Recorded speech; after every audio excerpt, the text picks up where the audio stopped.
Star Wars Rebels Season 3 Episode 21 review. Well, this is it. Star Wars Rebels Season 3 has officially come to an end, and with what I say, a pretty good bang. This episode was, it was good. It wasn't terrible, it was just nothing really special about it other than just a few little minor things that foreshadow Season 4, which I'll get into later in this video. So let's just start from the very beginning. It first starts with Grand Admiral Thrawn coming to Lothal and talking to Governor Pryce and Lieutenant Constantine, who are both two Imperials that are on the show a lot. Agent Kallus listens in on their conversation about Thrawn learning that they are launching an attack on Lothal, which then he actually runs to Ezra's old home that we see in Season 1 and actually puts out a transmission to the Rebels. And actually, that's where he puts out his transmissions, inside Ezra's old home, which I thought was a pretty cool addition to it, which then Thrawn is there waiting for him and blocks the signal. They fight for a little bit and, well, Kallus gets captured. Thrawn also discovers where the Rebels' planet is. The way he kind of discovers it was kind of, I mean, I could have figured it out. Like, it's just him pointing together two lines and going in the middle. Oh, planet right there, let's go there. I mean, it wasn't that hard. It definitely wasn't the biggest thing Thrawn has done in this season, but let's keep going. It goes to the Ghost Crew preparing to launch their attack on Lothal, which I really hope they do, because I really want to see Ezra, get that moment of pride, just thinking, I just won my planet back. Or, what I actually originally thought the season finale would be, is their attack on Lothal, they would fail, and then in response to them attacking Lothal, the Empire bombards that planet and basically destroys it, making it inhabitable. That's what I believed was going to happen, but that was earlier in the mid-season when I believed that, but I guess I was wrong. Anywho, so Ghost Crew prepares for their launch on Lothal, and General Dodonna actually comes to support their fleet. But right before they leave, Grand Admiral Thrawn comes out of nowhere and bam, starts his attack, which I thought was really cool. The only reason Thrawn didn't actually kill everyone, because if he really wanted to, he could have kept those Star Destroyers going and destroy that base, but Grand Moff Tarkin told him to leave prisoners, so he kind of held back. That's what I believe, because if Thrawn really wanted to, he'd kill it all. So the battle begins. I thought the battle was actually pretty nice. The music in it was actually really good. I think I heard some cues from Rogue One soundtrack. I might have been just hearing things, but maybe it's saying soon we're going to be going into Rogue One or something. I don't know. That was just something I thought while watching it. Commander Sato's sacrifice was actually pretty good. He's not in Rogue One or A New Hope and is never mentioned anywhere else in the saga, so I mean, his death was kind of inevitable, and I kind of thought, okay, he's probably gonna die. So yeah, he dies. The way he's died, I kind of mirrored the two Star Destroyers crashing into each other, which I thought was pretty funny.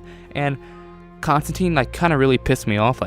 Dude, you had one job, to put that interdictor in the back where no one can get to it, because that's what your job is. You make the Rebels not go into hyperspace. But you had one job and you failed. I'm kind of glad he died, though. He became really annoying. Anywho, after he dies, Ezra goes to that Mandalorian planet, which Clan Wren is on, and asks for help, which Sabine and her brother goes to support them. While that's happening, Thrawn launches his ground invasion on Chopper Base. It was pretty cool. Just seeing Thrawn not in space and commanding a ground force, actually pretty cool seeing Grand Admiral Thrawn with that armor with the Grand Admiral patch on it instead of just a cape that he usually wears, so that was pretty cool. And that helmet, I love that helmet. So he launches an attack. Rex and Zeb try to stop it, but they fail. And just seeing the Empire destroy that base, to me it felt a lot like the battle on Hoth. You're not going to make it out of this a lot. A lot of people are going to die. A lot of people did die. It was pretty cool to see. I love the AT-ATs firing at the Rebel transports. It kind of gave me Battlefront flashbacks. I was like, hey, I see what you did there. But also, I completely forgot the Bendu. The Bendu. Oh god, the Bendu. The Bendu was actually pretty cool in this episode. Not gonna lie, really liked the Bendu. My prediction on how he's gonna turn into a Force Storm was kind of correct. Instead of, I said he would create a Force Storm, but he actually became the Storm. I don't know what Force power that's called, but hopefully we'll learn soon. I don't know, just seeing the Bendu. We never really saw him turn a dark side. He was always light and helpful, so him being pissed just because he wants to be left alone. He wants his planet to be here and just not tampered with. So yeah, he kind of attacked the Rebels as well. I liked how he just said everyone leave.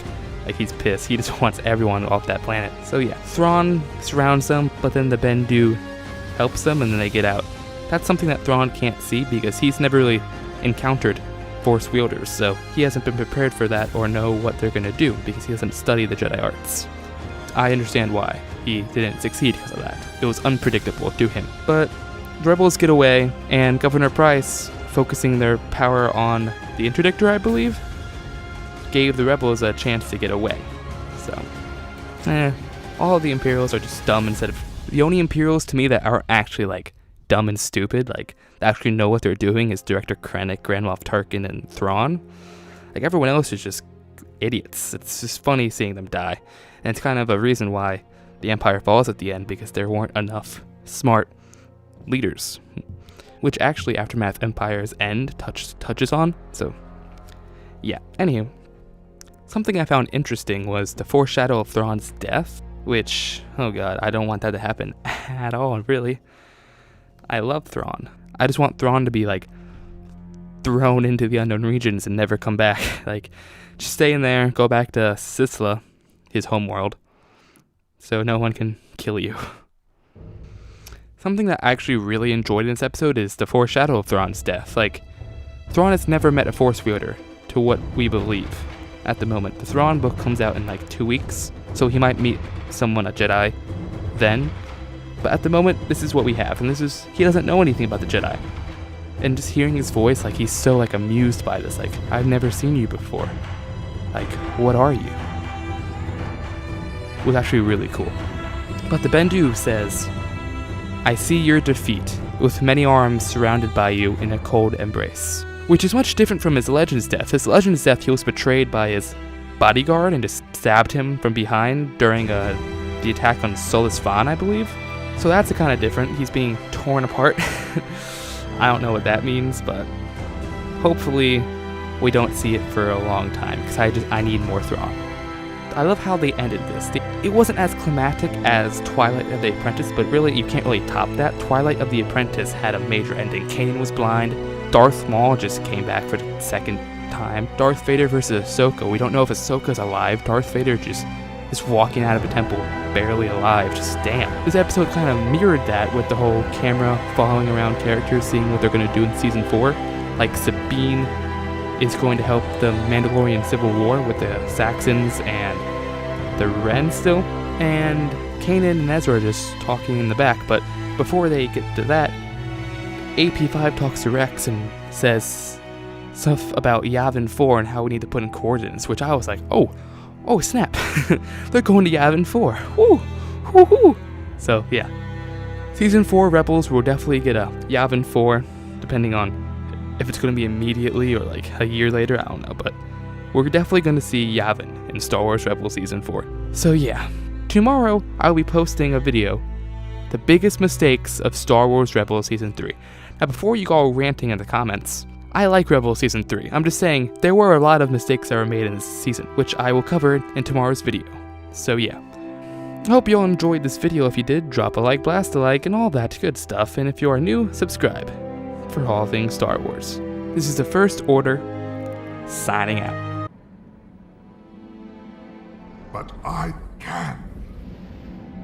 What do you see? I see your defeat, like many arms surrounding you in a cold embrace.